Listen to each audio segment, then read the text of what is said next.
ये है 2010 का भारत। यहां राजा सिर्फ एक था, कैश। जेब में नोट नहीं तो आपकी कोई औकात नहीं। मोबाइल रिचार्ज कराना है तो चलो भैया की दुकान पर। बिजली का बिल भरना है तो लग जाओ सुबह 6 बजे से लाइन में। ऑनलाइन पेमेंट वो क्या होता है? ये वो दुनिया थी जहां हर चीज के लिए छुट्टे की लड़ाई होती थी। लेकिन हर कहानी में एक हीरो होता है और इस कहानी का हीरो कैश को खत्म करने की ठान चुका था। मिलिए विजय शेखर शर्मा से। अलीगढ़ की गलियों से निकला एक लड़का जिसकी जेब में पैसे कम थे लेकिन सपने बहुत बड़े थे।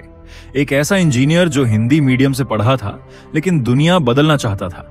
विजय ने एक कंपनी बनाई थी, 1in87 कम्युनिकेशंस।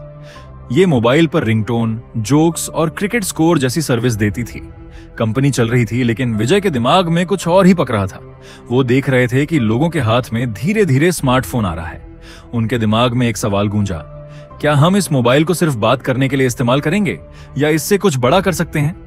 विजय को आइडिया आया, क्यों ना एक ऐसा सिस्टम बनाया जाए जिससे लोग मोबाइल के जरिए पेमेंट कर सकें। उन्होंने इसका नाम रखा पे through mobile, short form Paytm.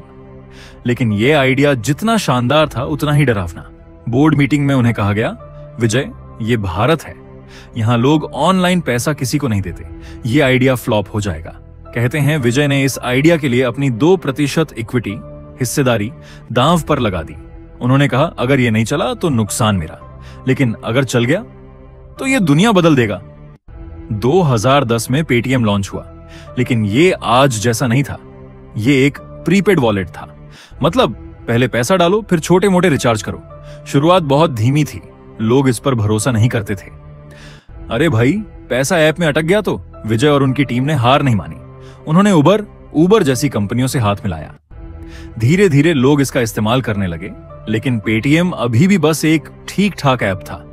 इसे एक सुपरस्टार बनना बाकी था, और सुपरस्टार बनने के लिए चाहिए होता है एक धमाका। और वो धमाका हुआ 8 नवंबर 2016 की रात को। आज रात 12 बजे से 500 और 1000 रुपए के नोट लीगल टेंडर नहीं रहेंगे। रातों रात देश की 86% करेंसी कागज का टुकड़ा बन गई। जो कल तक राजा था वो रंक हो गया। सब्जी वाले, चाय वाले, ऑटो वाले, बड़े बड़े शोरूम सब ठप। देश में कैश का अकाल पड़ गया। लेकिन जब सब लोग कैश के लिए लाइन में थे, तब पेटीएम की टीम अपने ऑफिस में पार्टी कर रही थी। क्यों? क्योंकि उनका टाइम आ गया था। अगले ही दिन पेटीएम ने अखबारों में फुल पेज ऐड दिया, कैश नहीं है, पेटीएम करो। यह सिर्फ एक ऐड नहीं था, यह एक क्रांति का ऐलान था। जो लोग पेटीएम का नाम तक नहीं जानते थे वो अब उसे डाउनलोड कर रहे थे। पेटीएम ने एक झटके में वो कर दिखाया जो वो 6 सालों में नहीं कर पाया था। पेटीएम करो सिर्फ एक ऐप का नाम नहीं रहा, ये एक क्रिया बन गया, जैसे गूगल कर लो।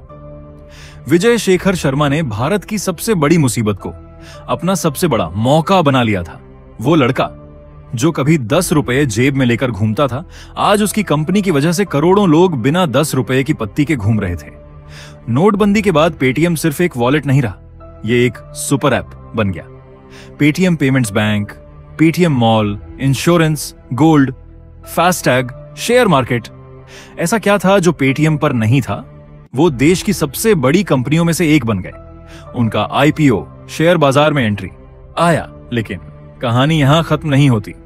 जब आप बहुत बड़े हो जाते हैं तो आपके दुश्मन भी बड़े हो जाते हैं। बाजार में फोन पे और गूगल पे जैसे तगड़े खिलाड़ी आ गए। लड़ाई अब कैश से नहीं थी, लड़ाई डिजिटल में हिस्सेदारी की थी।